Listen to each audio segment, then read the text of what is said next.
घोटने में लगे रहे।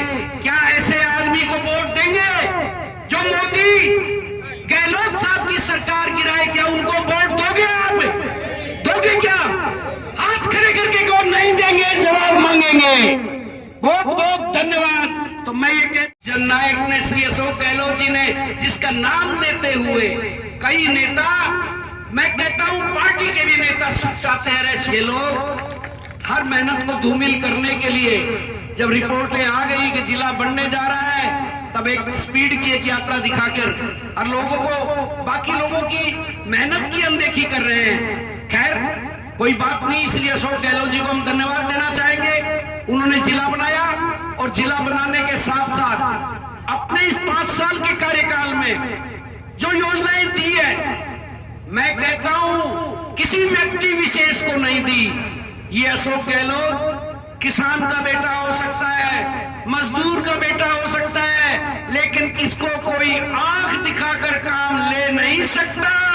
यहां चाहे कितनी बात कहे कि मैं लड़के लाया हूं और मैं झगड़ के लाया हूं, नहीं, इन्होंने पूरे राजस्थान का विकास किया।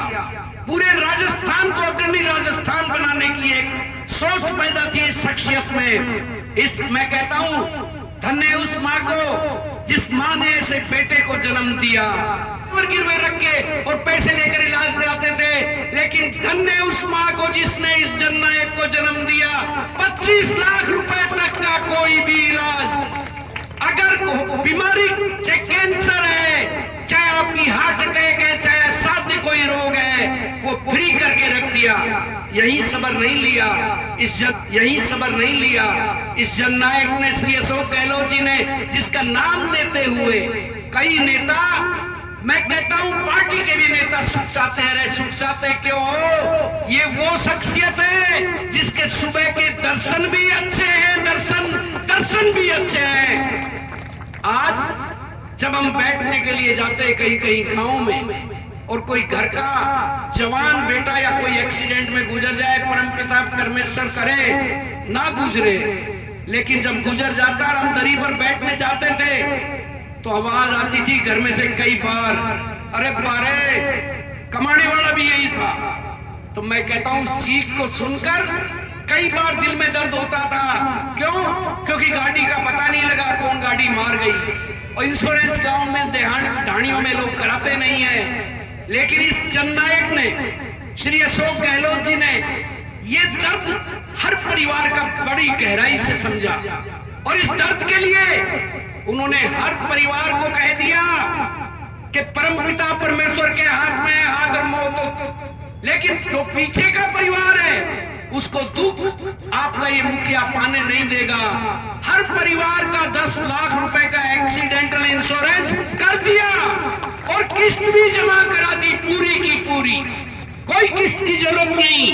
ये एक महानायक का रूप। आप बैठी हैं हमारी माताई चाचियां, घर में लंपी की एक बीमारी आई थी, गायें मर गई दुधारू, और भैंस भी दूर कर करके ले गए हम, ढाणी में बांध दी, दूर बांध दी कि ये लंपी की बीमारी भैंस में ना आ जाए, और कोई भैंस मर जाए शाम को, मैं कहता हूं वो तो उस माँ से पूछो जो भैंस का पालन पोषण करती है।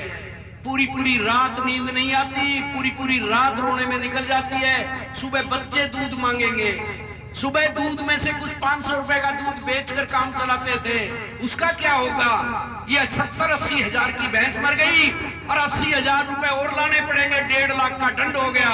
दिन कैसे निकलेगा? लेकिन मैं मेरी माताओं से कहना चाहता हूं, वो 23 तारीख की दिन भूल मत जाना। आपके इस अशोक बेटे ने, आपके और भाई ने एक ऐसी व्यवस्था करी कि अब घबराने की कोई आवश्यकता नहीं। हर परिवार का 80 हजार रुपए का पशुधन इंश्योरेंस कर दिया, किस्तें भी जमा करा दिया, आपको कोई किस्तें जमा कराने की जरूरत नहीं।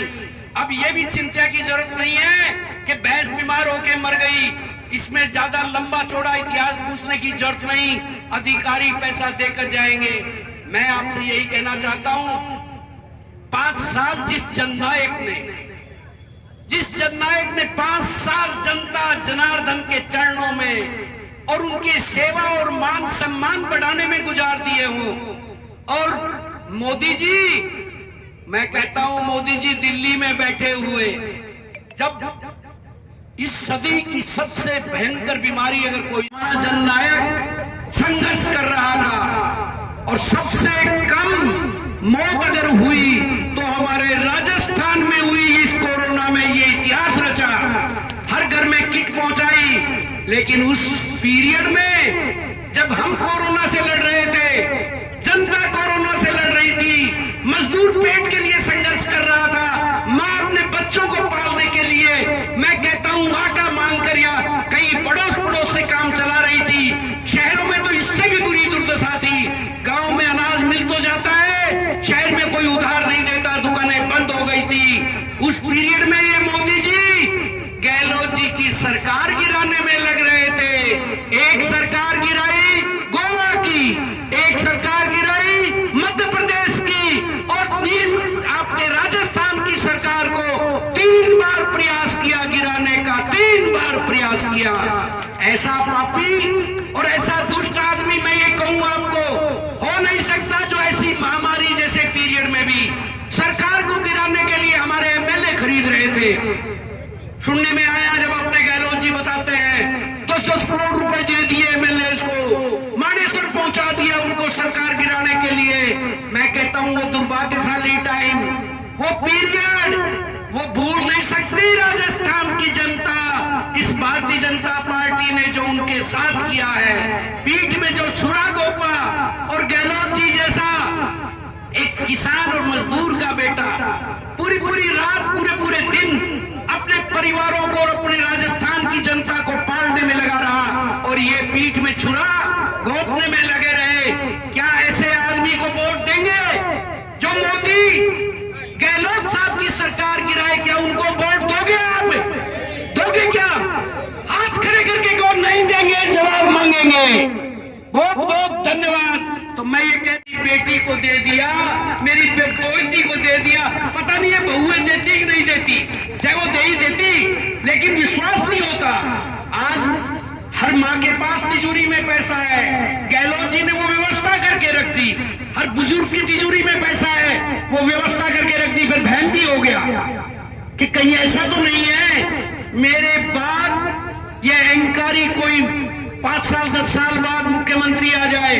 इन्होंने पिछली बार पेंशन नहीं बढ़ाई, कोई पेंशन ना बढ़ाए इनकी। इसलिए मैं कहना चाहता हूं मेरी माताओं से, एक कानून ही पास कर दिया कि मेरे राजस्थान के बुजुर्गों की पेंशन 15% अपने आप हर साल बढ़ जाएगी, बढ़ाने की जरूरत नहीं। ये करामात है उस शख्सियत में जो हमारे मुख्यमंत्री है, और आज हम उस पैगाम को लेकर घूम रहे हैं। लोगों के जलन आदमी नहीं है, अरे मैंने कहा था आदमी नहीं है, कोई हो तो देखो टीवी टावी में ये बैठ, और एक बुजुर्ग हमारा 50 के बराबर है, ये भीड़ देखो तो सही। वो कहते पद यात्रा निकालने की आदत पड़ गई। हाँ पड़ गई। पहली पद यात्रा निकाली तो जिला बना, दूसरी पद यात्रा निकाली तो 8,725 करोड़ की योजना बनी, कुंभा राम का वो पानी। मैं मेरी माताओं से, मेरे बुजुर्गों से कहना चाहूंगा, अगर वो पानी नहीं आया आने वाली पीढ़ी बर्बाद हो जाएगी।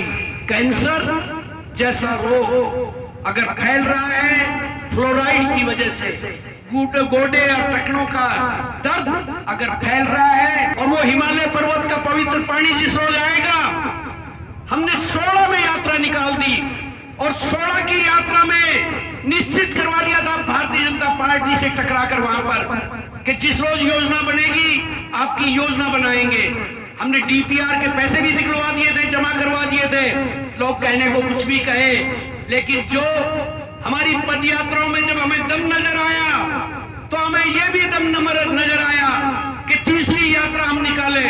पाटन वाटी की भीड़ देखकर लोगों की आंखें खुल गई, पाटन वाटों का लवाजमा देखकर। हमारी माँ तो यही बैठी हुई थी, बहुत दूर था ये, लेकिन करजो जैसे गांव में, धांधेला जैसे गांव में वो माँ जो हमें आशीर्वाद दे रही थी, वो हमारे साथ साथ चल पड़ी कि बेटा घबरा मत, हम तेरे साथ है। मगर माँ इतनी धूप जाएगी, हम ही चल लेते हैं। नहीं, जब तू धूप में घूम रहा है, मज धूप में तू चक्कर लगा रहा है पैदल यात्रा में। ये नेता हमें कहते हैं। एक हमारा छोटा भाई है, वो तो कल जो है पाटन की मीटिंग में कह बैठा कि पद यात्रा निकालने का शौक हो गया।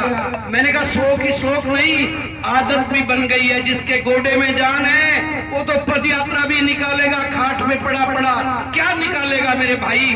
तो हम लोग पद यात्रा भी निकाल रहे हैं। हमारे पास में माँ का आशीर्वाद है, बुजुर्गों का आशीर्वाद है। हमारे पास में हमारे जितने भी बुजुर्ग हैं, ये बीरबल जी वगैरह, सरपंच साहब वगैरह, ये गजराज जी, हमारे गुरुजी वगैरह, इनका आशीर्वाद है। तो पद यात्रा में फिर कमी क्यों?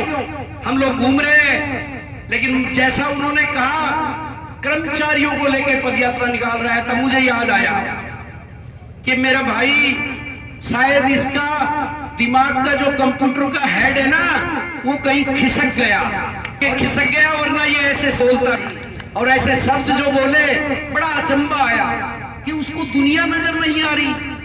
वो पदयात्री जो पैदल चलकर पसीना बहा रहे हैं, उसका बड़ा भाई है रमेश खंडेलवाल नजर नहीं आया, जिसने 2-2 पदयात्राएं निकालकर रिजल्ट ओरिएंटेड पदयात्रा, कोई साधारण पदयात्रा नहीं, जिसको रिजल्ट में बदल दिया।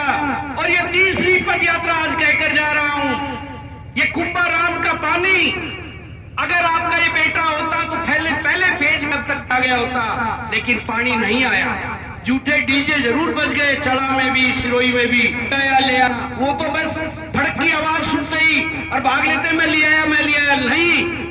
बड़ी मेहनत से और विश्वास पात्र बनना पड़ता है, और विश्वास पात्र बनकर मुखिया का और ये योजना लाना पड़ता है। इस पद यात्रा का पदार्पण आज चढ़ा में हुआ है। मैं आज कहकर जा रहा हूं सभी मेरी माताओं से, बुजुर्गों से, ये कुंभाराम का पानी 1 साल के अंदर नीम का थाना में आ